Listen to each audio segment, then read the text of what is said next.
Hello there, welcome to the introduction for this course. What you should know before you take the course: you don't really need to have any prior experience with Solidity before you take the course. This course is a basic beginner course. However, if you have some basic concepts of general programming, that would help. It's not mandatory, but it will be useful. Who should take the course? The course is suitable for beginners to Solidity and Blockchain. Also, anyone who's a data analyst, data scientist, database administrator, and anyone who wants to learn something new. The course is a practical hands-on course, so you will learn things like blockchain terminology.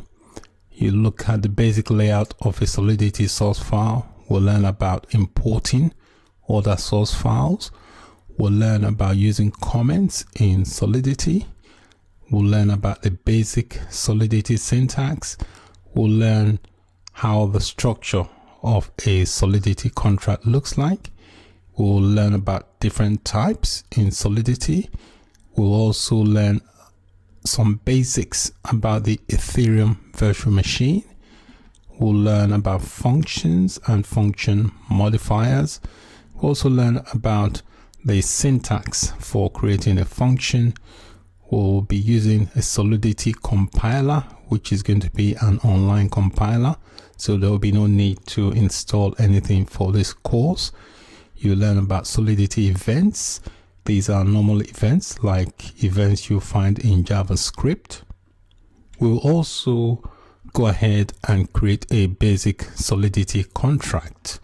We'll also look at various operator types in Solidity.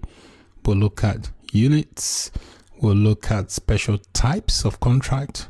We'll also explore special variables and functions. We'll also look at state variables. The course format is video and the duration is approximately 1.5 hours long. Thanks for watching. Bye for now.